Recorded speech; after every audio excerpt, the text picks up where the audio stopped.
Your brain is hoarding years of emotional garbage and treating old pain like a survival tool, and every self-help guru telling you to just let it go has clearly never met a human nervous system. Here's the weird truth. The past isn't living rent-free in your head. Your brain is literally paying it to stay. Today, we're evicting it. 8 habits. Real science. 0 toxic positivity. And habit number 8? It's the one therapists quietly use on themselves, but rarely tell you about. Let's go. Quick disclaimer, if you came here for manifest your trauma away energy, wrong channel, or going full neuroscience meets stand-up comedy, because the reason you can't stop replaying that thing you said in 2019 isn't weakness, it's a feature of your brain called the default mode network, and Harvard researchers found it's active nearly 47% of your waking life. Killingsworth and Gilbert, 2010, Science. Translation? Half your life you're mentally time traveling, and mostly to the awkward parts. Cool. Cool. Habit 8. Name it to tame it. We're counting down because suspense is good for retention, and I read that somewhere. Habit 8.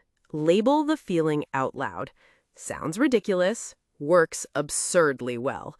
UCLA neuroscientist Matthew Lieberman ran fMRI scans showing that simply naming an emotion, I feel anxious, I feel rejected, reduces amygdala activity and activates the right ventrolateral prefrontal cortex. In English, the panic alarm in your brain literally turns its volume down when you give the feeling a name tag. So next time your chest does that weird tight thing, don't fight it. Look it in the eye and go, "Oh, hi, shame. Didn't invite you. Weird that you're here." Your brain calms down because you stopped pretending the intruder isn't in the kitchen. Pro tip, get specific. I'm stressed does almost nothing. I'm humiliated and a little scared cuts amygdala activity dramatically. Vague feelings stay loud. Named ones shrink. Your brain hates ambiguity more than the truth. Habit 7. Expressive writing. Write it down for 15 minutes, then close the notebook. This isn't journaling girly aesthetic. This is the Pennebaker protocol, developed by Dr. James Pennebaker at the University of Texas. In studies spanning 30 years, people who wrote about their worst emotional experiences for just 15 to 20 minutes a day, 4 days in a row, showed measurable improvements in immune function, fewer doctor's visits, and lower depression scores. The trick? You don't reread it, you don't perform it, you don't post it. You dump the emotional sludge onto paper, and your prefrontal cortex finally gets to organize the chaos your limbic system has been screaming about. Think of it as taking out the mental trash, except the trash is your ex's voicemail from 2021. Weird bonus, Pennebaker found that people who used more because, realize, and understand in their writing healed faster. Translation, narrating why it hurt beats just venting that it hurt. Be the narrator, not the victim. Habit 6. The body keeps the score, so move it. Move your body in a way that feels weird. Bessel van der Kolk's research, yes, the body keeps the score guy, shows trauma and stuck emotion are stored somatically, meaning in your body, not just your brain. A 2014 Harvard study on trauma-sensitive yoga found significant PTSD symptom reduction after just 10 weeks. But here's the quirky part. It doesn't have to be yoga. Shake your arms like a wet dog. Dance badly to a song from middle school. Stomp around your apartment. Why? Because animals literally tremble after stress to discharge cortisol. And somewhere along the way, humans decided that was undignified. Be undignified. Your nervous system will thank you. Your neighbors, less so. Try this tonight. Shake your hands and arms loosely for 60 seconds. That's it. It's called neurogenic tremoring, and it signals your vagus nerve that the threat is over. Your body has been waiting years for that memo. Habit 5. Controlled exposure to the memory. Revisit the memory on purpose for 90 seconds. This is counterintuitive, so stay with me. Neuroscientist Dr. Jill Bolt Taylor identified what she calls the 90-second rule.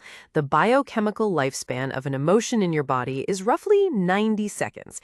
After that, you are choosing to keep it alive by re-engaging the thought loop. So, set a timer. Let the memory in. Feel it fully. Cry, cringe, grimace, whatever.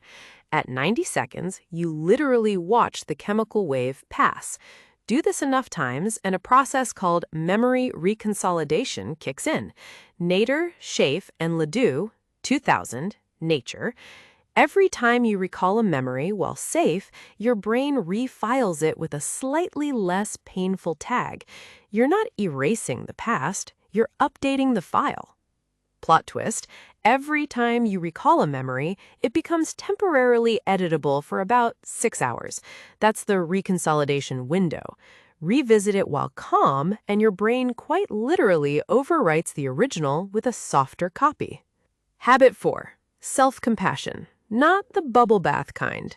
Talk to yourself like you'd talk to a friend whose life is also a mess.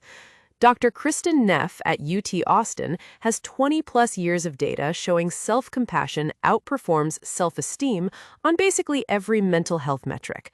Lower anxiety, lower depression, higher resilience. But here's the catch.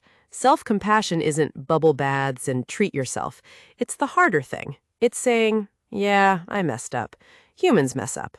I'm a human. Moving on, without the 40-minute mental court trial where you're both the prosecutor and the defendant and losing. Habit 3. Cut the rumination loop with novelty. Do one new tiny thing every week.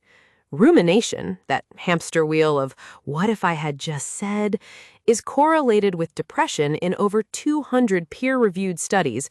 Nolan Hoeksema, Yale. The antidote isn't thinking harder, it's novelty. When you introduce a new experience, a new cafe, a new route, a weird hobby, your brain releases dopamine and activates neuroplasticity. New neural pathways form. The old, well-worn past trauma highway gets less traffic. Take a pottery class. Eat a fruit you can't pronounce. Your past loses its monopoly on your attention. Habit 2. Sleep, you absolute menace. Protect your sleep like it's a Pixar character. During REM sleep, your brain processes emotional memories and strips them of their emotional charge, a process Matthew Walker at UC Berkeley calls overnight therapy. His 2019 research showed sleep-deprived people experienced a 60% amplification of emotional reactivity in the amygdala. So when you're scrolling at 1 a.m. thinking about that one text from 2018, you're not processing, you're sabotaging the only free therapist your brain has. Go to bed. Your past will look 60% smaller in the morning, literally measurable. Habit 1. The therapist's secret weapon. And finally, habit number 1, the one that quietly ties everything else together. Habit 1. Practice radical acceptance out loud daily. This is from Dr. Marcia Linehan's dialectical behavior therapy, used in clinical settings for borderline personality disorder, PTSD, and chronic emotional pain. Acceptance doesn't mean approval. It doesn't mean the thing that hurt you was okay. It means you stop fighting reality as it already is. Say this out loud every morning. This happened. I don't have to like it. I just have to stop arguing with it. Because here's the thing nobody tells you. The past doesn't hurt because it happened. It hurts because part of you is still negotiating with it, demanding a different ending. The moment you stop the negotiation, your nervous system finally exhales. That's not weakness. That's the most adult thing a human can do. So, there it is. 8 habits. No mantras, no crystals, no good vibes only, because pretending you're fine is how feelings move into your spine and start charging rent. Pick one. Just one. Do it tomorrow. Your future self, the version of you that isn't mentally arguing with someone from 2017, is already grateful.